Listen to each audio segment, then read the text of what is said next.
السلام علیکم ورحمۃ اللہ وبرکاتہ۔ سامعین حضرات، میں ہوں محمد سلمان مرزا اور میں ایک بار پھر حاضر ہوں تاریخ اسلام کی چوتھی قسط لے کر۔ دوستو عزیزو، میں اپنی اس چوتھی قسط کو شروع کرنے سے پہلے آپ سبھی حضرات کو اپنی ان تینوں قسط کی موٹی موٹی بات بتا کر آگے بڑھوں گا، اور وہ اس لیے تاکہ میری یہ چوتھی قسط میرے نئے دوستوں کو سمجھ آ جائے۔ سامعین، اب تک میں نے آپ حضرات کو یہ بتایا کہ عرب، پورا کا پورا عرب سامی نسل سے ہے، یعنی حضرت نوح کے پہلے بیٹے سام سے ہی عرب اور اس کے آس پاس کے علاقے وجود میں آئے۔ دراصل حضرت نوح کے 3 بیٹے تھے، ایک سام، دوسرا حام اور تیسرا یافت۔ سام سے عرب کے علاقے وجود میں آئے اور یافت سے ترک اور اس کے آس پاس کے علاقے وجود میں آئے۔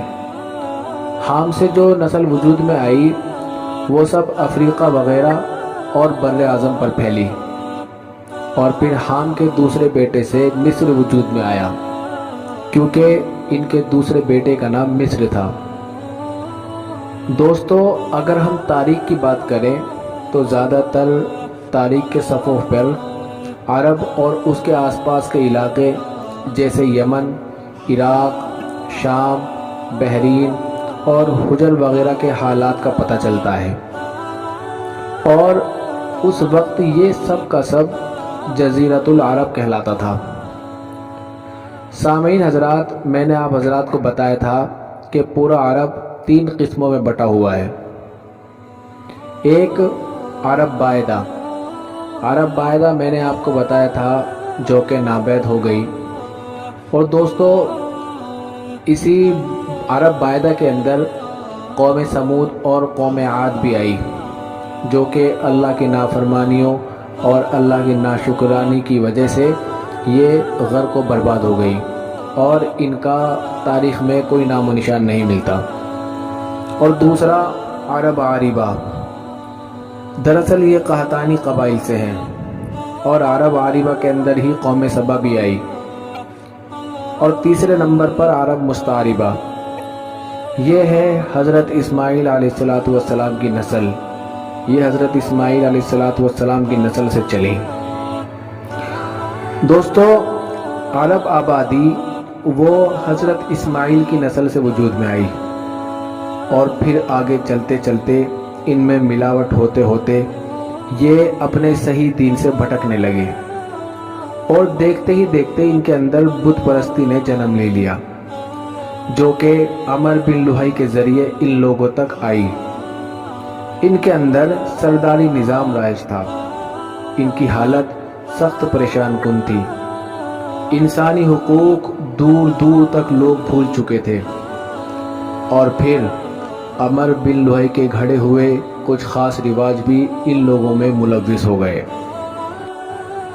جیسے کہ بتوں کے پاس بیٹھ کر ان کی پناہ ڈھونڈنا، ان کو زور زور سے پکارنا، ان کی حاجت روائی کرنا، بتوں کا حج اور طواف کرنا، بتوں کے لیے نذرانے اور قربانیاں پیش کرنا، اپنی کھیتی اور جانوروں کا حصہ بتوں کے لیے نکالنا، کھیتی اور چوپایوں میں مختلف قسم کی منتیں مانگنا، اور یہ لوگ ان کو ممنوع بھی مانتے تھے۔ اور دوستو، مشرکین عرب نے کاہنوں، عرافوں اور نجومیوں پر بھی ایمان لانا شروع کر دیا تھا۔ مشرکین عرب کے اندر شرک و بدعت، حیوانیت، بت پرستی اور جہالت کوٹ کوٹ کر بھر دی گئی تھی۔ ہاں دوستو عزیزو، ایک خاص بات اور یہ کہ تاریخ کے اندر اتنی گہرائی ہے کہ اس کی صحیح سطح کو پہنچنا بڑا مشکل کام ہے، اور آج کل ہم اپنے معاملات میں اتنا بیزی رہتے ہیں کہ پوری تاریخ جاننا ہمارے لیے بھی مشکل کام ہے۔ اور یہی سب خیال میں رکھتے ہوئے میں تاریخ کو آپ حضرات کے سامنے مختصر طور پر پیش کر رہا ہوں، اور وہ بھی تاریخ کے اہم ادوارے جو کہ تاریخ کے اہم حصے ہیں، جس سے کہ ہم تاریخ کو سمجھ سکیں۔ اور دوستو، بیچ بیچ میں کچھ آپ حضرات کی معلومات میں اضافہ کرنے کے لیے چھوٹی چھوٹی آڈیو اور ویڈیو یہ بھی اپلوڈ کرتا رہوں گا۔ اور دوستو، میں سبھی سے یہ بھی درخواست کرتا ہوں کہ میرے اس چینل دا اسلام کو لائک، شیئر اور سبسکرائب ضرور کر دیں، اور ساتھ ہی ساتھ بیل آئیکن بھی دبا دیں تاکہ مستقبل میں میری آنے والی سبھی ویڈیو کی اور آڈیو کی معلومات آپ کو ملتی رہے۔ دوستو، آج میں آپ کو اس چوتھی قسط میں یہ بتاؤں گا کہ مشرکین عرب جب کہ اتنا برائی کے دلدل میں پھنسا ہوا تھا، تو ایسا کیا خاص دیکھا اللہ نے ان لوگوں میں کہ اللہ نے ان کو اسلام کے لیے منتخب کر لیا۔ تو چلو دوستو، میں آپ حضرات کے سامنے اپنی بات کو شروع کرتا ہوں۔ دوستو، جزیرۃ العرب کے اندر مختلف اطراف تھے، اور ان کے اندر یعنی جزیرۃ العرب کے مختلف اطراف میں یہودیت، مسیحیت، مجوسیت اور صابئیت نے اپنے قدم جما لیے تھے۔ دوستو، جزیرۃ العرب میں یہود کا دور اس وقت شروع ہوتا ہے جب فلسطین میں بابل اور آشور کی حکومت کی فتوحات کی وجہ سے یہودیوں کو اپنا وطن چھوڑنا پڑا، اور پھر بخت نظر کے ہاتھوں یہودی بستیوں کی تباہی، ویرانی اور ان کی ہیکل سلیمانی کی بربادی، اور ان کی اکثریت کی ملک بابل سے جلا وطنی، اور پھر اس کا نتیجہ یہ ہوا کہ یہودی کی ایک جماعت فلسطین چھوڑ کر حجاز کے شمالی اطراف میں آ کر بس گئی، اور یثرب، خیبر اور تیمہ میں یہ لوگ آباد ہو گئے۔ یہاں باقاعدہ انہوں نے اپنی بستیاں بسا لی، اور دیکھتے ہی دیکھتے ان یہودیوں کے ذریعے عرب کے باشندوں میں کسی قدر یہودی مذہب کا بھی رواج ہونے لگا، اور اسلام کے ظہور سے پہلے اس کو بھی ایک اچھی بھلی حیثیت حاصل ہو گئی۔ اسلام کے ظہور کے وقت یہودی کے کچھ مشہور قبائل تھے: خیبر، نذیر، مستلق، قریظہ اور قینقاع۔ سامعین حضرات، اب بات کرتے ہیں عیسائی مذہب کی۔ جہاں تک عیسائی مذہب کا تعلق ہے، بلاد عرب میں ان کی آمد حبشیوں، روما گیروں، قبضہ گیروں اور فاتحین کے ذریعے ہوئی۔ یمن پر جب حبشیوں کا قبضہ تھا، میں نے آپ کو بتایا تھا دوسری قسط میں، پہلی بار یہ 340 عیسوی میں ہوا اور 378 تک یہ برقرار رہا۔ تو دیکھا جائے تو 38 سال حبشیوں نے یمن پر قبضہ کر رکھا۔ اسی دوران یمن میں ایک مسیحی مشن کام کر رہا تھا۔ قریباً اسی دوران میں ایک متقی پرہیزگار شخص جس کا نام فیمیون یا قیمیون تھا، یہ شخص نجران پہنچا، اور وہاں جا کر وہاں کے لوگوں میں عیسائی مذہب کی تبلیغ کرنے لگا۔ اب نجران کے لوگوں نے اس کے دین میں کچھ ایسی سچی علامات دیکھی کہ وہ لوگ عیسائی ہوتے چلے گئے۔ سامعین حضرات، اب بات کرتے ہیں مجوسی مذہب کی۔ مجوسی ان لوگوں کو کہتے ہیں جو آگ کی پوجا کرتے ہیں۔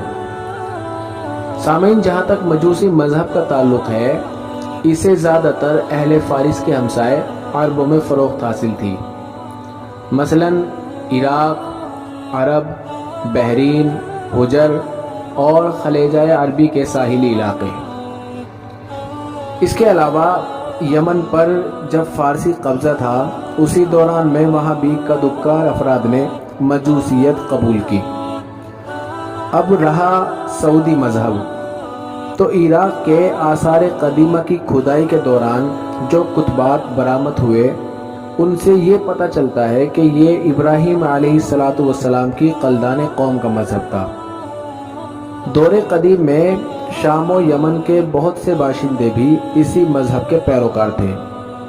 عرب کے باقی دینوں کے ماننے والوں کا حال مشرکین ہی جیسا تھا، کیونکہ ان کے دل ایک جیسے تھے، عقائد بھی ایک سے تھے، اور رسم و رواج میں بھی یہ لوگ ہم آہنگی تھے۔ دوستو، جزیرۃ العرب کے سیاسی اور مذہبی حالات بیان کرنے کے بعد اب وہاں کے اجتماعی، اقتصادی اور اخلاقی حالات کا خاکہ آپ حضرات کے سامنے مختصر طور پر پیش کرتا ہوں۔ عرب آبادی مختلف طبقات میں بٹی ہوئی تھی۔ ہر طبقے کے حالات ایک دوسرے سے مختلف تھے۔ چنانچہ معزز طبقے میں مرد اور عورت کا تعلق خاصا ترقی یافتہ تھا۔ عورت کو بہت کچھ خود مختاری حاصل تھی، اس کی بات مانی جاتی تھی، اس کا اس قدر احترام اور حفاظت کی جاتی تھی کہ اس کی خاطر تلواریں بھی سونپ لی جاتی تھی۔ خون ریزی یہ ایک عام بات ہو چکی تھی۔ آدمی جب اپنی بہادری اور شجاعت پر بات کرنا چاہتا، یعنی اپنی تعریف کرنا چاہتا، تو عموماً عورت ہی کو مخاطب کرتا۔ شجاعت اور سخاوت کی صفات ان کے درمیان بہت بڑا مقام حاصل تھا۔ اکثر ان میں صلح کے واسطے عورت ہی بڑا کردار ادا کرتی تھی۔ وہ چاہتی تو قبائل کو صلح کے لیے جمع کر لیتی تھی، اور وہ چاہتی تو ان کے درمیان جنگ کی آگ بھی بھڑکا دیتی تھی۔ لیکن ان تمام باتوں کے باوجود خاندان کا سربراہ مرد ہی کو مانا جاتا تھا، اور اس کی بات فیصلہ کن ہوتی تھی۔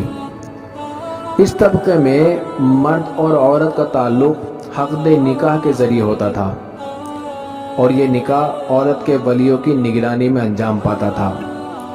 عورت کو ان کی ولایت کے بغیر نکاح کا حق نہیں تھا۔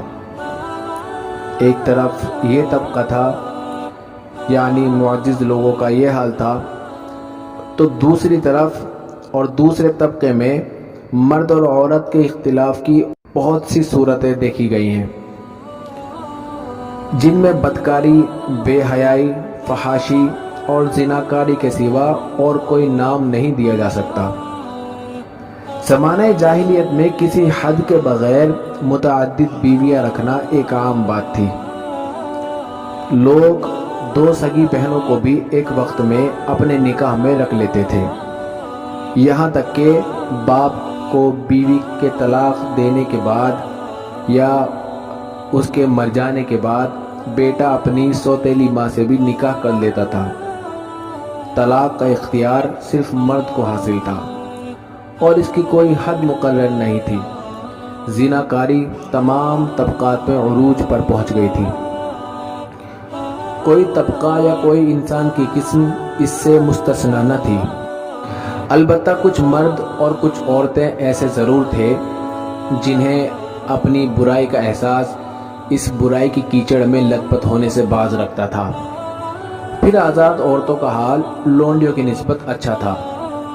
اصل مصیبت یہ لونڈیاں ہی تھی۔ ایسا لگتا ہے جیسے ان جاہلوں کی اکثریت اس برائی کی طرف منسوب ہونے میں کوئی آر بھی محسوس نہیں کرتی تھی۔ زمانہ جاہلیت میں باپ بیٹے کا تعلق بھی مختلف نوعیت کا تھا۔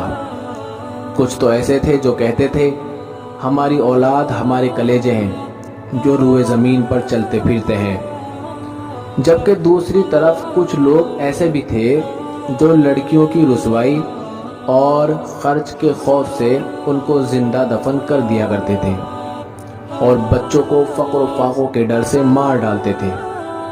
تاہم یہ کہنا مشکل ہے کہ یہ سنگ دلی بڑے پیمانے پر رائج تھی، کیونکہ عرب اپنے دشمنوں سے اپنی حفاظت کے لیے دوسروں کی بنسبت کہیں زیادہ اپنی اولاد کو بہتر سمجھتے تھے، اور اس بات کا احساس بھی رکھتے تھے۔ مطلب یہ کہ مجموعی طور پر ان کی حالت بہت کمزور تھی، عقل سے عاری تھی، اور ذلت میں گھری ہوئی جہالت ان کے اندر کوٹ کوٹ کر بھر دی گئی تھی۔ خرافات کا دورہ تھا، لوگ جانوروں جیسے زندگی گزار رہے تھے، عورت خریدی اور بیچی جاتی تھی۔ بعض اوقات غصے میں پتھر اور تیر جیسا سلوک کیا جاتا تھا۔ قوم کے باہمی تعلق کمزور بلکہ ٹوٹے ہوئے تھے۔ اب رہ گئی حکومتیں، ان کو صرف اپنا خزانہ بھرنے سے غرض تھی یا مخالفوں پر فوج کشی کرنے کی فکر۔ اقتصادی حالت بھی خراب تھی، صرف تجارت ہی ان کے نزدیک ضروریات زندگی حاصل کرنے کا سب سے اہم حصہ تھی، اور تجارت کے لیے امن و فضا کا ہونا بہت ضروری ہے، ورنہ تجارتی آمد و رفت نہیں ہو سکتی۔ جبکہ ان کا حال یہ تھا کہ سوائے حرمت والے مہینوں کے امن اور سلامتی کا کہیں وجود نہ تھا۔ یہی وجہ ہے کہ صرف حرمت والے مہینوں میں عرب کے بازار جیسے اوقاز، ذی المزاج اور مجنہ لگتے تھے۔ جہاں تک صنعتوں کا معاملہ ہے تو عرب اس میدان میں ساری دنیا سے پیچھے تھے۔ کپڑے کی بنائی اور چمڑے کی طباغت وغیرہ کی شکل میں جو چند صنعتیں پائی بھی جاتی تھی وہ زیادہ تر یمن، ہیرا اور شام سے ملے ہوئے علاقوں میں تھی۔ البتہ اندرون عرب غلہ اور کھیتی باڑی کا ان کے اندر کسی قدر رواج تھا۔ ساری عرب کی عورتیں سوت کاٹتی تھیں، لیکن مشکل یہ تھی کہ سارا مال و متاع ہمیشہ لڑائیوں کی زد میں رہتا تھا۔ غربت عام تھی، لوگ ضروری لباس تک سے محروم تھے۔ یہ بات تو مشہور ہے کہ اہل جاہلیت میں کمینی اور رذیل عادات پائی جاتی تھی، عقل کے خلاف باتوں کی بھرمار تھی، تاہم ان میں کچھ پسندیدہ اخلاق بھی تھے، اور ان اخلاق کو دیکھ کر انسان دنگ رہ جاتا تھا۔ نمبر 1، کرم و سخاوت۔ یہ اہل جاہلیت کی خوبی تھی جس میں وہ ایک دوسرے سے آگے نکلنے کی کوشش کیا کرتے تھے، اور اس پر فخر کرنے کا علم یہ تھا کہ عرب کے آدھے اشعار اسی کی نظر ہو جاتے تھے۔ اس وصف کی بنیاد پر کوئی اپنی تعریف کرتا تھا تو کوئی دوسروں کی۔ حالت یہ تھی، سخت سردی اور بھوک کی حالت میں بھی کوئی مہمان اگر آ جاتا اور میزبان کے پاس اپنی سواری والی اونٹنی کے سوا کچھ اور نہ ہوتا، اور کنبے کی ضرورت پورا کرنے کا ذریعہ بھی صرف وہی سواری والی اونٹنی ہوتی، تو مہمان کے لیے اس اونٹنی کو ذبح کر دیتا تھا۔ یہ ان کے کرم ہی کا نتیجہ تھا کہ بڑی بڑی دیت اور مالی ذمہ داریاں اٹھا لیتے تھے، اور اس طرح انسان کو بربادی اور خون ریزی سے بچا کر دوسرے رئیسوں اور سرداروں کے مقابل فخر کرتے تھے۔ نمبر 2، ایفاء عہد، یعنی وعدے کا پورا کرنا۔ دور جاہلیت اخلاق فاضلہ میں سے ہے۔ عہد کو ان کے نزدیک دین کی حیثیت حاصل تھی، جس سے وہ ہر حال چمٹے رہتے تھے، اور اس راستے میں اپنی اولاد کا خون اور اپنے گھر کی بربادی تباہی ہے سمجھتے تھے۔ نمبر 3، خودداری اور عزت نفس۔ اس پر قائم رہنا اور ظلم و ستم برداشت نہ کرنا بھی جاہلیت کے معروف اخلاق میں سے تھا۔ اس کا نتیجہ یہ تھا کہ ان کی شجاعت اور غیرت حد سے بڑی ہوئی تھی۔ یہ فوراً بھڑک اٹھتے تھے اور چھوٹی چھوٹی توہین آمیز بات پر بھی تلواریں اور نیزہ اٹھا لیتے تھے، اور نہایت خون ریزہ جنگ چھڑ جاتی تھی، اور انہیں اس راہ میں اپنی جان کی قطعی بھی پرواہ نہ رہتی تھی۔ نمبر 4، عزائم کی تکمیل۔ اہل جاہلیت میں ایک خاص بات یہ تھی کہ جب وہ کسی کام کو فخر اور ناز کا ذریعہ سمجھ کر انجام دینے پر تل جاتے تو پھر انہیں کوئی رکاوٹ روک نہیں سکتی تھی۔ وہ اپنی جان پر کھیل کر اس کام کو انجام دے ڈالتے تھے۔ نمبر 5، علم، بردباری اور سنجیدگی۔ یہ خوبی بھی ان کے نزدیک قابل تعریف تھی، لیکن چونکہ ان میں شجاعت حد سے بڑی ہوئی تھی تو ہر وقت جنگ و جدل پر آمادہ رہتے تھے، اس لیے یہ عادت بہت کم پائی جاتی تھی۔ نمبر 6، بدوی سادگی، یعنی رہن سہن کے الجھنوں اور داؤ پیچ سے ناواقف تھے۔ اس کا نتیجہ یہ تھا کہ ان کے اندر سچائی اور امانت داری پائی جاتی تھی، دھوکہ دہی، بد عہدی سے دور تھے اور نفرت کرتے تھے۔ اس کے علاوہ یہ وہی قیمتی اخلاق تھے جن کی وجہ سے اہل عرب کو بنی نوع انسان کی قیادت اور رسالت عامہ کا بوجھ اٹھانے کے لیے منتخب کیا گیا۔ چونکہ یہ اخلاق بعض اوقات شر اور فساد کا سبب بن جاتے تھے اور ان کی وجہ سے المناک حادثات بھی پیش آ جاتے تھے، لیکن اپنی نوعیت کے بڑے اخلاق تھے۔ یہ تھوڑی سی اصلاح کے بعد انسان کے معاشرے کے لیے نہایت مفید بن سکتے تھے، اور یہی کام اسلام نے انجام دیا۔ غالباً ان کے اخلاق میں عہد کے بعد عزت نفس اور عزم کی پختگی سب سے زیادہ قیمتی اور نفع بخش جوہر تھا، کیونکہ اس زبردست قوت اور پختہ ارادے کے بغیر شر و فساد کا خاتمہ اور نظام عدل کا قیام ممکن نہیں۔